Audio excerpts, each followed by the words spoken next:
দেখেন, যখন আমার ফাইলগুলা জমা হয় তখন আমার কিছু ডকুমেন্ট যদি ভুল হয়ে থাকে তাহলে কিন্তু আমার ম্যান পাওয়ার কাট হবে না। আপনার ডকুমেন্টে যদি কিছু ভুল হয়ে থাকে না, তবে আপনি এজেন্সি আপনার কিছু ভুল করে থাকে, আপনার কিন্তু ম্যান পাওয়ার কাট হাতে আসবে না। এটা অবশ্যই আপনাকে জানতে হবে। আসসালামু আলাইকুম। ম্যান পাওয়ার না হওয়ার কারণ কি? আপনি আজকে 3 মাস 4 মাস জমা দিয়ে আছেন, আপনার ম্যান পাওয়ার এখনো হইতেছে না, এটার কারণ কি আজকের এই ভিডিওতে আমি আপনাদেরকে ক্লিয়ার করব। আপনি আমার ইউটিউব চ্যানেলে নতুন হলে অবশ্যই আমার ইউটিউব চ্যানেলটা সাবস্ক্রাইব করে রাখবেন, কারণ পরবর্তী আপডেট খবর পাওয়ার জন্য আমার বেল আইকনটা অবশ্যই বাজিয়ে রাখবেন। আমরা প্রবাসীদের খবর সবার আগে দেওয়ার চেষ্টা করি, তো সাবস্ক্রাইব করার জন্য ধন্যবাদ।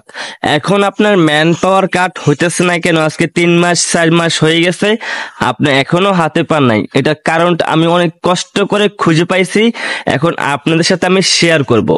তো অবশ্যই ভিডিওটা টানা হেঁচড়া করবেন না, তাহলে কিছু বুঝতে পারবেন না। আজকের এই ভিডিও থেকে আপনি জানতে পারবেন আপনার ম্যান পাওয়ার কার্ড কেন মানে হাতে আইতেছে না। আজকের এই ভিডিওতে আমি পুরোটা ক্লিয়ার করব।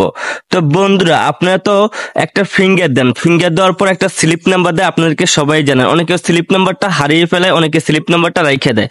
তো যাদের স্লিপ নাম্বারটা আছে, ওই স্লিপ নাম্বারটি আপনার চেক করতে পারবেন আপনার ম্যান পাওয়ারের কার্ড জমা দিছে কিনা, ম্যান পাওয়ারের ফাইল জমা দিছে কিনা অনলাইনে ওই স্লিপ নাম্বার দিয়ে। দেখেন, যখন আমার ফাইলগুলা জমা হয় তখন আমার কিছু ডকুমেন্ট যদি ভুল হয়ে থাকে তাহলে কিন্তু আমার ম্যান পাওয়ার কাট হবে না। আপনার ডকুমেন্টে যদি কিছু ভুল হয়ে থাকে না, তবে আপনি এজেন্সি আপনার কিছু ভুল করে থাকে, আপনার কিন্তু ম্যান পাওয়ার কাট হাতে আসবে না। এটা অবশ্যই আপনাকে জানতে হবে। আপনার ম্যান পাওয়ার কাট যখন জমা দিবেন এর আগে আপনাকে চেক করতে হবে আপনার কাগজপত্র সবকিছু ঠিকঠাক আছে কিনা। যদি সবকিছু ঠিকঠাক থাকে তাহলে ইনশাল্লাহ 2 থেকে 3 দিনের ভিতরে আপনার হাতে চলে আসবে ম্যান পাওয়ার। আর যদি আপনার কাগজপত্র ভুল থাকে তাহলে কিন্তু সহজে আপনার হাতে ম্যান পাওয়ার আসবে না।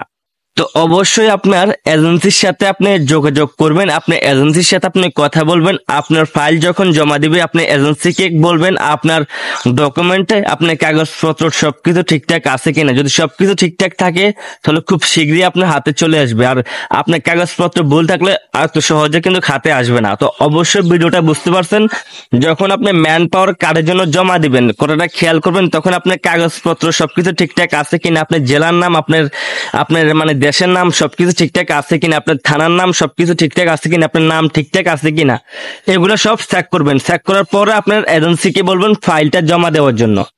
তো সবকিছু অবশ্যই বুঝতে পারছেন। আজকের এই ভিডিওটা এই পর্যন্ত। যদি ভালো লাগে অবশ্যই ভিডিওটা শেয়ার করে দিবেন আর অন্যজনকে দেখার জন্য সুযোগ করে দিবেন। তো সবাই ভালো থাকবেন, নিরাপদে থাকবেন। সবাইকে ধন্যবাদ।